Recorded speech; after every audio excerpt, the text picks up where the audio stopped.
This is the new Qi10 driver family from TaylorMade. Let's see what they've got for us.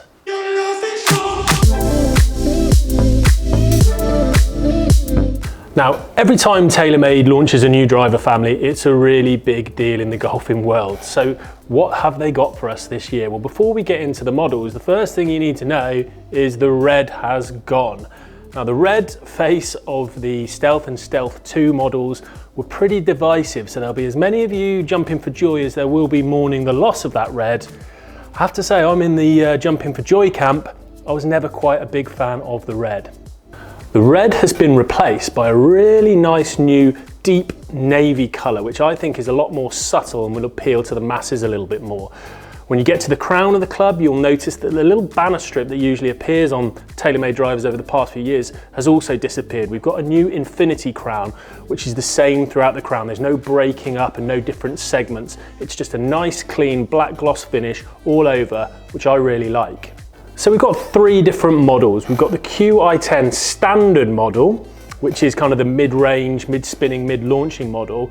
We've got the LS model, which is more the low-spin bomber, tour-inspired kind of model. And then we've got the headline of the piece really this year, which is the Qi10 Max, designed for maximum launch, maximum forgiveness, and maximum stability. Firstly, to explain the name Qi10, well, Q is for quest, I is for inertia or moment of inertia, MOI, and 10 is 10,000. Essentially what they're talking about is the quest for inertia 10,000. So in recent years, a lot of modern drivers have plateaued at around the 8,000 MOI mark. And what do I mean by MOI? Well, think of it in terms of a measurement of stability. If you were stood bolt upright with your feet together and I tried to push you over, it probably wouldn't be that difficult because you wouldn't be that stable. If you put your back leg out behind you, as in dragging weight away and changing that center of gravity, you become more stable. And that's essentially what TaylorMade are doing here with the quest for 10K inertia. So how has TaylorMade reached that magical 10K of MOI? And does that MOI 10K number translate through the whole range? No, it's only the Qi10 Max model that I've got in my hands here that has reached that 10K MOI mark. The LS and the standard Qi10 models have increased their MOI from their predecessors, the Stealth 2 and Stealth 2 Plus, but they're not quite the 10K, it's just the Qi10 Max. So how have TaylorMade achieved that 10K Max? Well, firstly, the head shape of the Qi10 Max has been squashed and stretched backwards and sidewards, creating more extreme perimeters and more extreme locations to put internal weighting.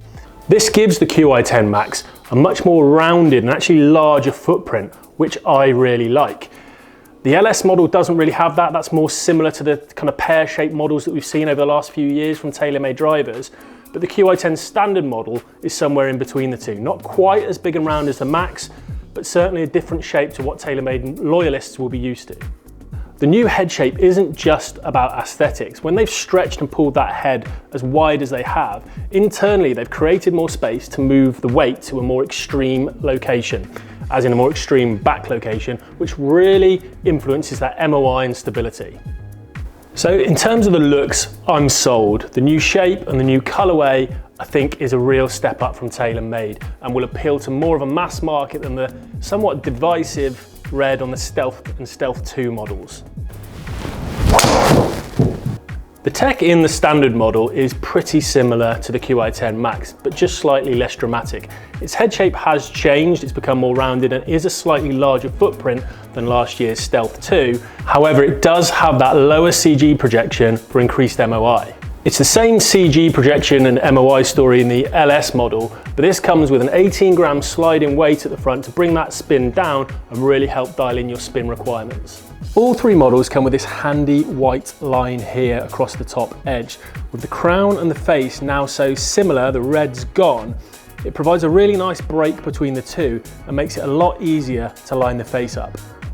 So in terms of the claims, TaylorMade aren't really promising us any more distance from good shots here, just more ball speed retention and tighter dispersion when you miss the middle of the face. So I want to test this out and I'm going to start with the Qi10 LS.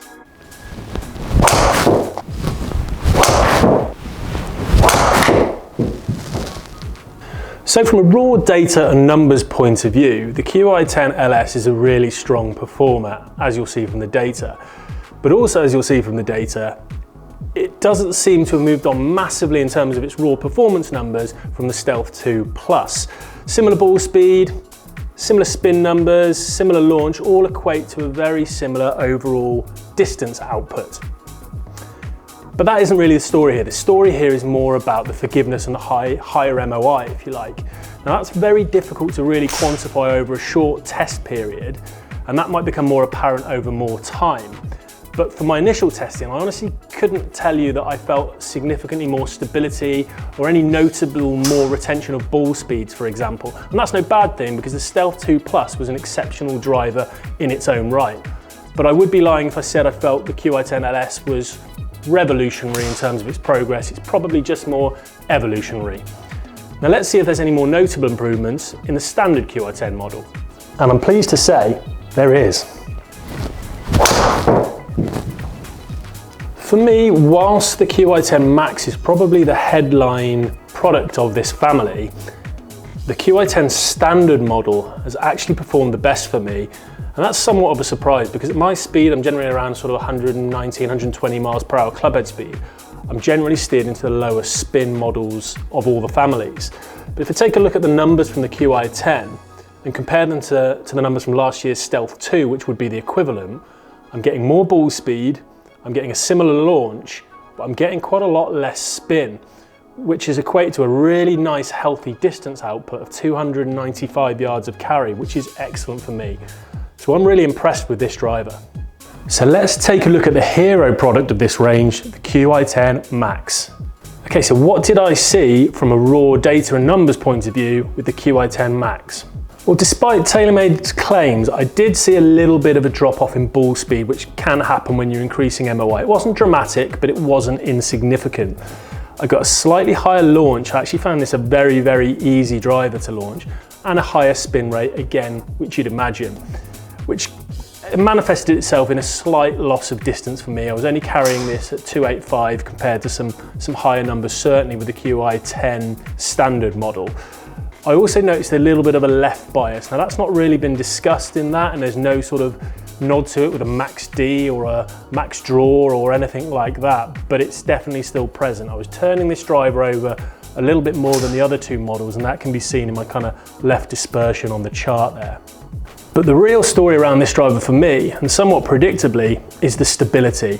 Across the face, feel, whether I was hitting it severely out the heel or out of the toe, remained really, really solid, and I didn't see any huge plummeting ball speeds. And even dispersion, despite being a little bit left because of that draw bias that I've spoken about, was very, very tight. I can see this driver for the right player who needs a bit of extra launch and wants to neutralize that fade and needs some serious playability and forgiveness. I can see this making a real splash in the market. So I've not really touched upon the sound and the feel of these drivers yet, and historically TaylorMade drivers have stayed pretty similar over the past few years, and that's no bad thing. They've listened to a lot of feedback from average players all the way through to tour players, and they've created a really nice muted and deep feeling driver.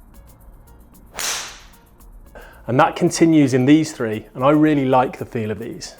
So what we've got here are three very, very different drivers, which is great because that means there's something for everyone.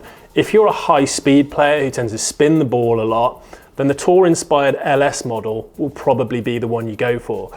At the other end of that spectrum, if you're a lower speed player who struggles to launch the ball and could do with that extra forgiveness and maybe even a slight left bias, then you're really going to have a friend in the Qi10 Max. The Qi10 standard model was probably the most surprising for me as the one that suited me the best, and I may be a bit biased here, but I think that sits in a really nice middle ground and will probably suit the broadest range of players. Lovely middle ground of spin, launch and distance overall. So as you would expect, TaylorMade has done a really, really good job with this new driver range. The new aesthetic, I think, is a real winner. It's really cleaned things up, and while some might not agree, who might have loved the red face, I think this is a lot neater and will appeal to a lot more people. With the variety of models on offer here, I can see this driver family being equally as successful on tour as it is in the retail stores, and I expect this family to make a real splash in 2024.